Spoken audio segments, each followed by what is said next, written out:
بسم اللہ الرحمن الرحیم۔ السلام علیکم۔ یہاں بہت سارے لوگ پاکستان کے حالات پر پھنسے ہوئے ہیں، پی ٹی آئی کے چکر میں ہیں، پی ٹی آئی کا کیا بنے گا، اس کا جو بنے گا وہ بنے گا۔ لیکن پاکستان اب بہت اونچی گیم میں داخل ہو چکا ہے، اور یہ خبریں آپ نے سنی ہوگی کہ پاکستان کابل میں رجیم چینج کا پلان کر رہا ہے۔ ابھی یہ خبریں ہیں، لیکن جو اندر جو کچھ طے ہوا ہے وہ بھی بہت بڑا ہے، جو امر واقعہ ہے وہ بہت بڑا ہے۔ اور آپ نے کئی ایسے تجزیے بھی سنے ہوں گے جن میں باوثوق ذرائع کو حوالہ بناتے ہوئے یہ کہہ دیا گیا کہ پاکستان نے قطعی فیصلہ کر لیا ہے کہ اب کابل میں رجیم چینج کرنی پڑے گی، اور وہ رجیم چینج کرے گا۔ تو یہ دو سوال ہیں اس حوالے سے کہ کیا پاکستان رجیم چینج کرنے کی قابلیت یا صلاحیت رکھتا ہے، اور ایسا اس نے کوئی فیصلہ کر لیا ہے، اور کچھ فیصلے تو ہوئے ہیں ان کا بھی ذکر کروں گا۔ اور دوسرا سوال یہ ہے کہ کیا پاکستان کو ایسا کرنا چاہیے۔ یہ بہت بڑا ایشو ہے، اور آنے والے دنوں میں اس حوالے سے بڑی زبردست قسم کی ڈیولپمنٹس ہو سکتی ہیں۔ دوسرا موضوع جو ہے وہ تحریک لبیک کے بارے میں ہے، جس کے بارے میں عرض کیا تھا کہ اسے ختم کرنے کا فیصلہ ہو گیا ہے۔ تو اب ایک بہت ہی خوفناک قسم کا ٹھوس لیکن بہت محتاط اور ٹارگیٹڈ آپریشن ہوگا۔ یہ ٹارگیٹڈ آپریشن کیا ہوگا اس کے بارے میں بھی ہم بتائیں گے۔ اس دوران مولویوں نے اپنی ٹریڈ یونین بنا لی ہے اور تحریک لبیک کی حمایت میں آ گئے ہیں۔ اس پر مجھے کچھ زیادہ نہیں کہنا، بس اتنا تبصرہ کافی ہے کہ ٹریڈ یونین تو ٹریڈ یونین ہی ہوتی ہے۔ ظاہر ہے مولویوں کو خطرہ ہے کہ اگر آج اس کی باری ہے تو کل ہماری باری بھی آ سکتی ہے۔ بھی باری اس کی آئے گی جو معاشرے میں فتنہ پیدا کرے گا۔ جو فتنہ پیدا نہیں کرے گا اس سے کوئی اندیشہ نہیں ہونا چاہیے۔ تو خیر، ہم شروع کرتے ہیں افغانستان سے۔ پہلا سوال یہ ہے کہ کیا پاکستان کابل میں رجیم چینج کرنے کی صلاحیت رکھتا ہے؟ ایسا کیا جا سکتا ہے کہ ایسا ممکن ہے کہ پاکستان کوئی ایکشن کرے اور کابل میں طالبان کی رجیم ختم ہو جائے؟ تو اس میں پہلی بات تو یہ ہے کہ حالات اس کام کے لیے سازگار ہیں۔ سعودی عرب، قطر، امریکہ، روس اور چین، یہ 5 ممالک ہیں جو اس خطے میں اسٹیک ہولڈر ہیں افغانستان کے مسئلے پر کسی نہ کسی حوالے۔ سعودی عرب اور قطر طالبان حکومت سے بہت ناراض ہیں، کیونکہ ان پر وہ حقیقت واضح ہو گئی ہے جو پہلے پاکستان واضح کرنے کی کوشش کرتا تھا، لیکن اسے اتنی زیادہ پذیرائی نہیں ملتی تھی، اور وہ یہ کہ کابل کی موجودہ طالبان حکومت دہشت گردی کو ایکسپورٹ کرنے کے عزم پر قائم ہے، اور حالیہ واقعات نے پاکستان کے حق میں یہ بات کر دی ہے کہ دہشت گردی کے حوالے سے افغانستان کی پالیسی وہی ہے جو پاکستان کہا کرتا تھا، اور وہ دہشت گردی سے پیچھے ہٹنے کے لیے تیار نہیں ہے۔ ان میں پختون کارڈ بھی آ جاتا ہے، بہت ساری چیزیں آ جاتی ہیں، اور یہ پی ٹی آئی طالبان حکومت کی جو فیور کرتی ہے تو اس کے پیچھے ایک بڑا سنگین راز ہے، اور وہ راز ہے کے پی کو پاکستان سے الگ کر کے گریٹر افغانستان میں شامل کرنا۔ اس پر پھر کبھی بات ہوگی۔ تو سعودی عرب اور قطر اب طالبان کے بارے میں پہلے جیسا نرم گوشہ نہیں رکھتے، اور اس کی وجہ یہ بھی ہے کہ سعودی عرب اور قطر دونوں نے 2-3 مرتبہ حالیہ ہفتوں میں، حالیہ 8-10 دنوں میں افغانستان کو سمجھایا ہے، اسے فون پر رابطے کیے ہیں، لیکن افغانستان اپنے اس وعدے پر قائم ہے کہ ہم دہشت گردی کو فروغ دیتے رہیں گے، ٹی ٹی پی کی پناہ گاہیں ختم نہیں کریں گے۔ اور یہی شکوہ روس کو بھی ہے، وہ اس مسئلے پر، کم سے کم اس مسئلے پر پوری طرح پاکستان کے ساتھ ہے کہ طالبان کا کوئی نہ کوئی علاج ہونا چاہیے۔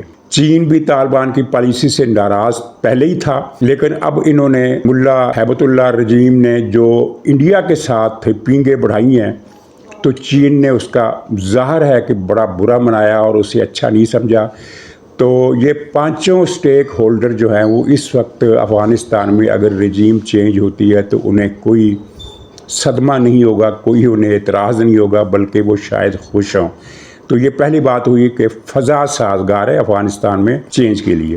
پاکستان ایسا کر سکتا ہے، بالکل کر سکتا ہے۔ مثلاً ایک تو خیر سادہ سی ٹیکنیک ہے، وہ جو کچھ لوگ کہہ رہے ہیں کہ اگر پاکستانی فضائیہ طالبان کے تمام اڈے تباہ کر دے، جو بڑی آسانی سے کر سکتی ہے، ان کی پوری قیادت ختم کر دے، تو رجیم چینج ہو جائے گا، دوسرے لوگ اس خلا کو پر کر لیں گے۔ لیکن اس سے زیادہ محفوظ رستہ یہ ہے کہ افغانستان کے اندر جو اینٹی طالبان عناصر ہیں ان کی سہولت کاری کی جائے پاکستان کی طرف سے، جو وہ بڑی آسانی سے کر سکتا ہے۔ آپ کے علم میں یہ خبر شاید آ چکی ہو کہ احمد شاہ مسعود، وہی پنج شیر والے جن کی جمعیت اسلامی کو کچلنے میں پاکستان کی سابقہ رجیمز نے طالبان کا ساتھ دیا تھا، جس کے بعد یہ تاجک اور ازبک آبادی پاکستان کی دشمن ہو گئی تھی، یعنی پاکستان نے ایک گھاٹے کا سودا کیا تھا کہ طالبان کو خوش کرنے کے لیے افغانستان کی ان مائنارٹیز کو،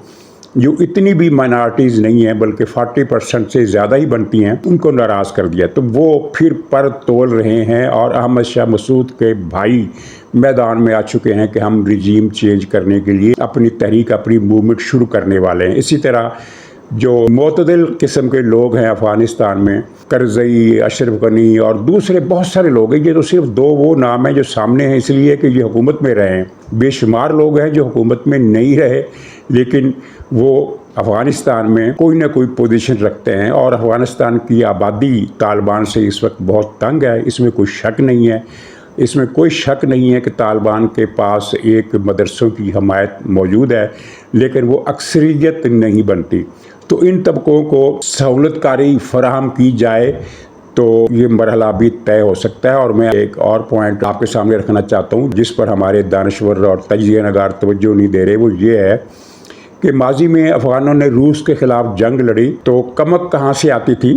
پاکستان سے جاتی تھی۔ کمک جو تھی وہ پاکستان سے جاتی تھی۔ پھر جب امریکہ نے مشرف کے دور میں یلغار کی اور پھر بعد والے زمانے میں بھی طالبان کو کمک کہاں سے جاتی تھی؟ ان کے اڈے، ان کی کمی گاہیں، ان کی پناہ گاہیں، ان کے تربیتی سینٹر کہاں تھے؟ پاکستان میں تھے۔ ہر چیز پاکستان سے جاتی تھی۔ قندھار شورا، کوئٹہ میں تھی، اور افغان بارڈر کے ساتھ ساتھ پاکستانی علاقے میں ان کے مراکز قائم تھے جہاں سے رسد بھی جاتی تھی، حکومت بھی جاتی تھی، افرادی قوت بھی جاتی تھی، ہتھیار بھی جاتے تھے، پیسہ بھی جاتا تھا۔ تو اب جب اس جنگ میں پاکستان اور طالبان آمنے سامنے آئیں گے تو افغانوں کو کمک کہاں سے ملے گی؟ ایران سے نہیں مل سکتی۔ اور کیا پھر وہ انڈیا سے کمک کا انتظار کریں گے؟ انڈیا پیسے دے سکتا ہے، ہتھیار دے سکتا ہے، وہ بھی لمبے وایا کے ساتھ، کیونکہ پاکستان کے اوپر سے تو اس کی پرواز نہیں جا سکتی۔ لیکن انڈیا میں کیا طالبان اپنے اڈے، تربیت گاہیں قائم کریں گے؟ اگر کریں گے تو پھر وہ افغانستان کیسے جائیں گے؟ یعنی وہی ہے کہ عراق سے تریاک کا انتظار کرنے والا معاملہ ہو جائے گا۔ تو طالبان تو یکا و تنہا رہ جائیں گے۔ اگر پاکستان نہ ہوتا تو افغان نہ روس سے جنگ لڑ سکتے تھے نہ امریکہ سے جنگ لڑ سکتے تھے۔ اب جب وہ پاکستان کے مقابلے میں آئیں گے تو وہ گھیرے میں ہوں گے، ہر طرف سے گھیرے میں ہوں گے۔ باہر سے سفارتی گھیرا ہے، ادھر سے پاکستان کا گھیرا ہے، اور ادھر افغانستان کے اندر سے طالبان مخالف آبادی کا گھیرا ہے۔ چنانچہ رجیم چینج کرنا وہاں کوئی ایشو نہیں ہے۔ تو کیا پاکستان نے فیصلہ قطعی طور پر کر لیا ہے؟ میرا اندازہ ہے کہ ابھی ایسا کوئی فیصلہ نہیں ہوا، لیکن یہ فیصلہ ہو بھی سکتا ہے، اور جو فیصلے بڑے بڑے ہو چکے ہیں وہ میں آپ کے سامنے پیش کر دیتا ہوں۔ بلکہ ایک ہی فیصلہ سمجھیے، وہ یہ ہے کہ اب ٹی ٹی پی کی کوئی پناہ گاہ افغانستان کے اندر باقی نہیں رہنے دی جائیں گی۔ میں آپ کو ایک 100% تصدیق شدہ خبر آپ کے سامنے پیش کرتا ہوں، وہ یہ ہے کہ پچھلے چند دنوں میں کچھ کارروائیوں کی خبریں آئیں، کچھ کارروائیوں کی خبریں نہیں آئیں، اور ان کارروائیوں کے نتیجے میں نے پچھلے ولاگ میں یہ کہا تھا کہ ٹی ٹی پی کی کمر 75% تک توڑ دی گئی ہے یا 90% توڑ دی گئی ہے، یہ بھی کہہ سکتے ہیں، لیکن ظاہر ہے یہ ایک بامحاورہ گفتگو تھی۔ فیکچول پوزیشن یہ ہے کہ ٹی ٹی پی کی افغان بارڈر کے ساتھ ساتھ یا افغانستان کی ڈیپتھ میں جو پاکستان کے خلاف اڈے بنائے ہوئے تھے، تربیت کے، ٹریننگ کے، رسد کے، جہاں سے یہ ان کے قافلے، جن کو وہ تشکیلیں کہتے ہیں، یونٹ پاکستان میں آتے تھے اور دہشت گردی کرتے تھے، ان میں سے 50، آدھے سے زیادہ اڈے تباہ کر دیے گئے ہیں۔ آدھے سے زیادہ، آپ 60% بھی کہہ سکتے ہیں، بالکل 60% کہہ سکتے ہیں۔ آدھے سے زیادہ اڈے تباہ کیے جا چکے ہیں، اور ان میں، ان تمام اڈوں میں جو سب سے بڑے اڈے تھے، ان میں سے بھی 3، یعنی ٹاپ 10 اڈے آپ کہہ لیں، تو ٹاپ 10 اڈوں میں سے 3 نہیں بلکہ 4 اڈے ٹاپ 10 میں سے ختم کیے جا چکے ہیں، اور ٹی ٹی پی بہت پریشان ہے، اور ملا ہیبت اللہ شاید ان سے بھی زیادہ پریشان ہے، اور انڈیا شاید ان سے بھی زیادہ پریشان ہے، اور پی ٹی آئی پھر ان سے بھی زیادہ پریشان ہے۔ تو یہ اڈے تباہ کیے جا چکے ہیں، اور پاکستان نے یہ بات سعودی عرب کو بھی کنوے کر دی ہے، چین کو بھی اعتماد میں لے لیا ہے کہ ہم نے افغانستان کے اندر ٹی ٹی پی کا کوئی اڈا نہیں چھوڑنا۔ آج سے 5 سال پہلے پاکستان کے پاس ایسی صلاحیت نہیں تھی کہ وہ افغانستان میں ٹی ٹی پی کے اڈوں کا سراغ لگا کر اپنی پاکستان کی سرزمین سے ان پر وار کر سکے۔ اب یہ صلاحیت ہے، اور یہ صلاحیت استعمال کی جا رہی ہے۔ ٹی ٹی پی کے اڈے دھڑا دھڑ اڑائے جا رہے ہیں، ان کو جانی نقصان بھی پہنچ رہا ہے، ان کے کمانڈر بھی مر رہے ہیں۔ ایک بڑا کمانڈر مارا گیا جس کو ٹی ٹی پی والے اور طالبان والے سیغہ راز میں رکھنے کی کوشش کر رہے ہیں، لیکن اس کا جنازہ ونازہ ان کی فوٹو ساری لیک ہو گئی ہیں۔ تو کہا یہ جا رہا ہے کہ یہ ایک نہایت خطرناک دہشت گرد کمانڈر تھا ملا یعقوب، یہ وہ تھا جو مارا گیا۔ اب اس کی کنفرمیشن ظاہر کون کر سکتا ہے؟ نہ تو طالبان اس پر کوئی بات کر رہے ہیں، اور نہ ہی پاکستانی افواج نے یا پاکستان کی گورنمنٹ نے یا پاکستانی ذرائع نے ایسا کوئی دعویٰ کیا ہے۔ تصدیق جب تک پوری طرح نہ ہو جائے دعویٰ کرنا بھی نہیں چاہیے، لیکن عام افواہ جو پھیلی ہوئی ہے افغانستان میں، اور یہ افواہ افغانستان سے آئی ہے، پاکستان سے نہیں آئی، یہ افواہ جو ہے افغانستان میں پھیلی ہوئی ہے کہ مارے جانے والے کا نام ملا یعقوب تھا۔ تو یہ اس وقت صورتحال ہے افغانستان اور پاکستان کے معاملات کی، اور طالبان کو یہ اچھی خاصی غلط فہمی ہے کہ بھارت انہیں بچا لے گا، بھارت انہیں نہیں بچا سکتا۔ اور یہ بھی ہمارے ہاں پاکستان کے اندر بہت سارے دوستوں کا یہ خیال ہے کہ بھارت حملہ کر دے گا پاکستان پر طالبان کی فیور میں کابل رجیم کو بچانے کے لیے۔ تو ناظرین، یہ بھی ان لوگوں کو پتہ ہونا چاہیے کہ وہ یہ بات بھول جائیں، ایسا کچھ نہیں ہونے والا، بھارت میں یہ ہمت نہیں ہوگی کہ وہ اتنا بڑا رسک لے، جبکہ چین اور امریکہ اور سعودی عرب تینوں ایک پیج پر ہیں افغانستان کے معاملات پر، اور یہ ان کا ایک پیج پر ہونا کچھ خبروں میں جھلکنا شروع ہو گیا، کچھ مزید جھلک اٹھے گا۔ اچھا، ایک چھوٹی سی بات میں کر دوں، ہر قوم کے اندر کچھ اضافی خصوصیات ہوتی ہیں، کچھ اسپیشلٹیز ہوتی ہیں، کچھ خصوصی ایکسپرٹائز ہوتی ہے، ٹریڈس ہوتے ہیں۔ کسی قوم کو کمتر نہیں سمجھنا چاہیے، کوئی قوم کمتر نہیں ہوتی، لیکن صلاحیتیں اور طریقہ کار میں کچھ فرق دوسرے قوموں سے ہوتا ہے۔ مثلا افغان جو لوگ ہیں، چاہے وہ طالبان ہوں، وہ چھاپہ مار جنگ کی صلاحیت رکھتے ہیں، لیکن ہسٹری یہ بتاتی ہے کہ اگر کوئی ملک ان پر بری حملہ کر دے تو پھر وہ پسپا ہو جاتے ہیں، اور بری حملہ کامیاب ہو جاتا ہے۔ ہمیشہ تاریخ کے ہر دور میں مختلف ملکوں نے افغانستان پر قبضہ کیا، اور بعد میں گریلا جنگ کے ذریعے وہ قبضہ ناکارہ بنایا گیا یا چھڑایا گیا، لیکن بری جنگ میں ان کی فوج، طالبان ہوں یا کوئی اور ہو، میدان جنگ میں یہ مقابلہ نہیں کر سکتے، اور کرتے بھی نہیں ہیں، اور انہوں نے کبھی کیا بھی نہیں ہے۔ آپ انگریزوں کی تاریخ دیکھ لیں، انگریزوں کی چھوٹی سی فوج گئی اور اس نے ایک دن کے اندر اندر کابل پر قبضہ کر لیا تھا، افغانستان پر قبضہ کر لیا تھا۔ بعد میں گریلا وار کے ذریعے انہوں نے برطانوی فوج کو مار بھگایا، اور تقریباً وہ جتنی برطانوی قابض فوج تھی اس میں سے آدھے سے زیادہ مار دی گئی۔ یہاں تو ایک کہانی پھیلی ہوئی ہے نا کہ ساری فوج مار دی، صرف ایک آدمی کے ناک کان کاٹ کر بھیجا گیا کہ ہم اس طرح کا انجام کرتے ہیں، یہ کہانی ہے، لیکن حقیقت یہ ہے کہ آدھی سے زیادہ فوج ان کی ماری گئی، جس کے بعد پھر برطانیہ نے کابل پر قبضہ ختم کر دیا۔ روس کی فوج آئی، امریکہ کی فوج آئی، کوئی بھی ملک، رنجیت سنگھ نے کوئی بہت بڑی جنگ نہیں لڑی تھی، بڑے آرام سے اس نے کابل، غزنی، قندھار اور یہ سارے علاقے پر قبضہ کر لیا تھا۔ پوری افغانستان کی جو ریاست ہے موجودہ رنجیت سنگھ کے پنجاب کا حصہ بن گئی تھی۔ تو بری جنگ یہ نہیں کر سکتے، اور پاکستان کو بھی اس بات کا علم ہے، لیکن ظاہر پاکستان کا بری جنگ کے ذریعے افغانستان پر قبضے کا کوئی ارادہ نہیں ہے۔ یہ جھوٹ جہاں وہ دانشور پھیلا رہے ہیں جو یہ پروپیگنڈا کر رہے ہیں کہ دراصل امریکہ کے ایما پر پاکستان نے افغانستان پر قبضے کا فیصلہ کیا ہے، اور وہ بگرام ایئرپورٹ امریکہ کو دیا جائے گا۔ بگرام ایئرپورٹ کسی صورت امریکہ کے پاس نہیں جا رہا، اور نہ ہی پاکستان افغانستان پر کوئی بری حملہ کرنے والا ہے۔ ہاں یہ ہے کہ پاکستان نے انگور اڈا کا جو ایریا تھا وہ افغانستان سے چھین لیا ہے، اور اس پر اب پاکستان کا قبضہ ہے۔ وہ قبضہ پاکستان نہیں چھوڑے گا، اس لیے کہ انگور اڈا پہلے پاکستان کے پاس تھا۔ وہ عمران خان اور جنرل باجوہ اور جنرل فیض نے ایک سازش کے تحت، کیونکہ اس کی اسٹریٹجک پوزیشن تھی، افغانستان کے طالبان کے حوالے کیا تھا کہ یہ علاقہ لو تاکہ مستقبل میں جو تم نے پاکستان کے اندر دہشت گردیاں کرنی ہیں تمہیں آسانی ہو، تو وہ علاقہ اب پاکستان کے پاس ہے۔ اس پر انشاءاللہ کسی اگلے پروگرام میں بھی مزید بات ہوگی۔ تھوڑا سا ذکر کر لیں تحریک لبیک کا، اور تھوڑا سا ذکر پی ٹی آئی کی صفوں میں کیا صف ماتم ہو رہا ہے، اور کس طرح پی ٹی آئی کا سوشل میڈیا ایسے سانپ کی طرح کلبلا رہا ہے، بل کھا رہا ہے، جس کی کمر پر بہت زیادہ چوٹیں لگی ہوں، ضربات شدیدہ کا جو شکار ہو، وہ سانپ جس طرح کلبلاتا ہے اور بل کھاتا ہے اور کچھ کر نہیں سکتا۔ تو ان پر یہ نزع کی کیفیت کیوں ہے، ان پر تشنج کیوں ہے، کچھ اس کا ذکر بھی میں کروں گا۔ میں نے ذکر کیا تھا کہ حافظ سعد جو ہے وہ گرفتار کر لیا گیا ہے، اور پھر پنجاب پولیس کا جو بیان آیا اس میں یہ ملتا ہے کہ وہ گرفتاری دے دے ورنہ ہم اسے پکڑ لیں گے، اور ہم نے اس کو ٹریس کر لیا ہے۔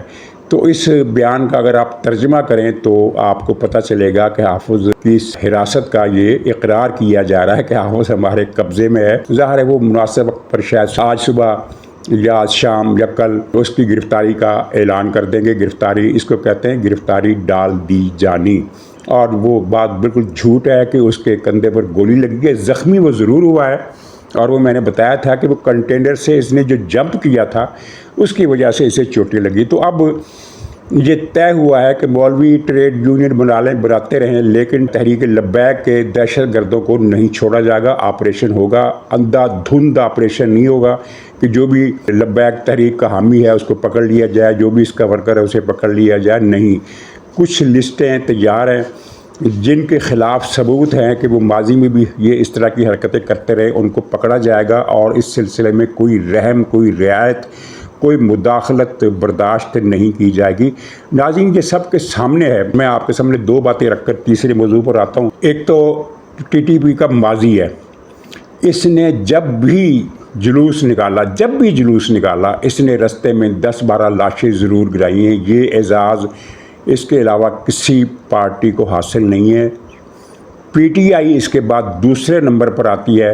اس نے پہلے دھرنے بھی پولیس والے قتل کیے تھے، پھر جب گنڈا پور نے جلگار کی 26 نومبر والی تو اس میں بھی 5 پولیس والے انہوں نے قتل کیے، اٹک اور اس کے تھوڑا آگے تک کے علاقے میں، جس کی خبر خود حکومت نے مورال ڈاؤن نہ ہو یہ کہہ کر دبا دی، حالانکہ یہ غلط طریقہ تھا۔ لیکن پی ٹی آئی بہرحال ٹی ایل پی کا مقابلہ نہیں کر سکتی۔ تحریک لبیک نے ہر جلوس میں 10-12 پولیس والے مارے، چاہے وہ نواز شریف کے دور میں انہوں نے جلوس نکالا، چاہے عمران خان کے دور میں نکالا، چاہے اب نکالا۔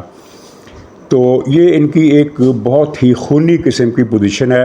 اور پھر ان کے حافظ سعد کے گھر سے جو پیسہ نکلا ہے، وہ صفائیاں دے رہے ہیں کہ یہ تو نذرانے ہیں، تو اس میں بھارتی کرنسی بھی ہے۔ بھارت سے نذرانہ دینے کون آیا تھا؟ پھر یہ کیسے نذرانے ہیں جن میں پاؤنڈ بھی ہیں، جن میں یورو بھی ہیں، جن میں ڈالر بھی ہیں، جن میں ریال بھی ہیں، جن میں روپے بھی ہیں، جن میں پاکستانی کرنسی بھی ہے، انڈیا کی کرنسی بھی ہے، اور پھر سونے کی انگوٹھیاں ہیں، ہیرے جڑے نیکلس ہیں، وہ کیا کہتے ہیں وہ بریسلیٹ وغیرہ، یعنی بہت کچھ اس کے پاس سے نکلا ہے۔ اور اب پی ٹی آئی والے دعائیاں دے رہے ہیں کہ جناب اس سے زیادہ پیسے تو سیاستدانوں کے گھروں پر چھاپوں میں نکلتے ہیں۔ یہ اس طرح کے جھوٹ بولے جا رہے ہیں، بھی نکلتے ہیں تو ان کو تو پکڑا بھی گیا نا، کوئی بیوروکریٹ کوئٹہ کا تھا، پکڑ لیا نا اس کو۔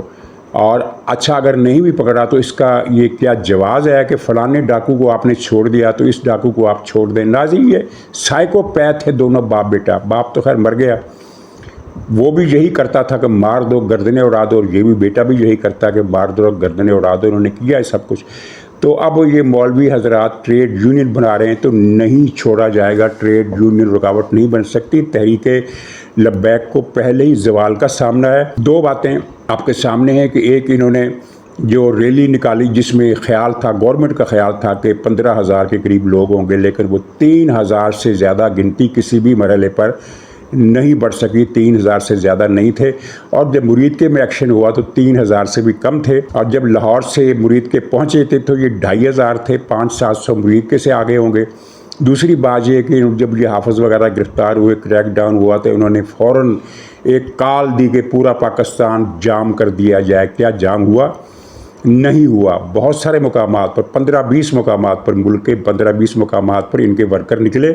کہیں 10 کارکن نکلے, ٹائر رکھ کر آگ لگائی اور سڑک بند کر دی. کہیں 20 افراد نکلے. پاکستان کو جام یہ نہیں کر سکے. پاکستان کو جام کرنے کا فریضہ خود حکومت پاکستان نے انجام دیا, یہ کچھ نہیں کر سکے. ناظرین, پی ٹی آئی سخت کلبلا رہی ہے اور اس کا سوشل میڈیا جس طرح چیخے مار رہا ہے اور گالیاں دینے پر اتر آیا ہے. ان کی بات پر حکومت کے جو حامی ہیں وہ تو غصہ کریں گے, لیکن مجھے تو آئی ہنسی کہ کوئی لکھ رہا ہے کہ پتہ نہیں کون سے صحافی نے شہباز شریف پر قے کر دی. کوئی لکھتا ہے شہباز شریف بڑا بے شرم آدمی ہے. اس طرح کی گالیاں دے رہے ہیں. تو یہ گالیاں ان کی کلبلاہٹ, ان کی تلملاہٹ کا ثبوت ہیں. اور یہ تلملاہٹ کیوں ہے؟ چند دنوں یا 2 ہفتوں کے دوران ان کے ساتھ 3 سانحے ہوئے ہیں. مثلا آزاد کشمیر میں پاکستانی ریاست نے سرنڈر کیا, بالکل کیا. بڑی شرمناک بات ہے. مجھے سخت اختلاف ہے کہ جو مطالبات جس طرح مانے گئے, لیکن اس آزاد کشمیر کے ہنگاموں سے پی ٹی آئی کو پتہ نہیں کیا امیدیں تھیں کہ اس کے بعد پاکستان میں بھی انقلاب آئے گا. وہاں حکومت نے جو بھی کیا سرنڈر کیا, لیکن حالات اب حکومت کے کنٹرول میں ہیں. وہاں امن و امان ہے. پی ٹی آئی کو کوئی وہاں کچھ بھی نہیں مل سکا. اور دوسری یہ ان کو امید تھی لبیک والوں سے, اور ان کے سوشل میڈیا کو میں نے دیکھا, آپ نے بھی دیکھا کہ یہ کہہ رہے تھے کہ آزاد کشمیر والے تو نیپال نہیں بنا سکے, لیکن یہ جو لبیک والے نکلے ہیں یہ نیپال بنا کر رہیں گے. اور یہ تو آزاد کشمیر کی تحریک سے بھی ہزاروں گنا بڑی تحریک ہے, ہزاروں گنا مراد یہ ہے کہ اگر آزاد کشمیر کی تحریک میں 50,000 بندے تھے تو یہاں تو اس کا مطلب ہے کہ 50 کروڑ ہونے چاہیے. تو بڑی امیدیں تھی. آپ نے ان کو ملاحظہ کیا ہوگا کہ کس طرح یہ یقین کیے بیٹھے تھے کہ ٹی ایل کی تحریک سے بس انقلاب, حافظ کی چھٹی, حکومت کی چھٹی, اور پھر ہم ہی ہم ہوں گے. بہت لمبی چوڑی بات ہے, میں صرف ایک پوائنٹ بتا کر اکتفا کرتا ہوں. آگے تیسرا پوائنٹ, ٹی ٹی پی سے ان کو بہت امیدیں تھیں کہ یہ پاکستان میں انقلاب لائیں گے. تو ناظرین, وہ میں نے عرض کیا کہ ٹی ٹی پی کی آدھے سے زیادہ ان کے کمین گاہیں, اڈے, دہشت گردی کے ٹریننگ سینٹر, اسلحہ سینٹر, گودام شدام, بھرتی مرکز تباہ کر دیے گئے ہیں, نیست و نابود کر دیے گئے ہیں. اور اب ٹی ٹی پی ہے تو خطرہ, لیکن اب اتنا بڑا خطرہ یہ نہیں رہا. اس کو یعنی ہاف کیا جا چکا ہے, ہاف سے زیادہ اس کا صفایا کیا جا چکا ہے. اور جس طالبان حکومت سے یہ امیدیں کر رہے تھے کہ وہ پاکستان پر حملہ کر کے پختونخوا صوبے کو قبضے میں لے لے گی اور پاکستان جو ٹوٹ جائے گا, جس کی خود پیشگوئی عمران خان نے کی تھی کہ پاکستان عنقریب 3 صوبوں تک محدود ہو جائے گا. تو اس کا مطلب یہی تھا کہ کے پی اور یہ جو چھوٹا چھٹن آیا ہے, چھٹا ہوا بدماش, ڈرگ ڈیلر, را کا ٹٹو, کیا نام ہے اس کا, سہیل آفریدی, اس نے بھی اپنی پہلی تقریر میں یہی کہا کہ اگر ہمیں حکومت بنانے سے روکا گیا تو بنگلہ دیش بنے گا. یہ اس کے الفاظ ہیں, ریکارڈ چیک کر لیں آپ. تو جس کابل حکومت سے ان کو امید تھی کہ وہ پاکستان پر حملہ کر دے گی, وہ پچھلے 4 دنوں میں 4 مرتبہ ہاتھ باندھ کر پاکستانی فوج سے یہ درخواست کر چکی ہے کہ بس کرو, ہماری بس ہو گئی. ہتھیار ڈال دیے, معافیاں مانگ رہی ہے, اور خود ہی معافیاں نہیں مانگ رہی, سعودی عرب اور قطر کو بھی منتیں کر رہی ہے کہ پاکستان سے ہمیں بچاؤ. تو ناظرین, یہ 3 میجر وجوہات ہیں جن کی وجہ سے پی ٹی آئی کی صفوں میں آپ کو یہ دردناک سیاپا ہوتا ہوا نظر آ رہا ہے. اجازت دیجیے, انشاءاللہ اگلے ولاگ میں ملاقات ہوگی. تب تک کے لیے خدا حافظ.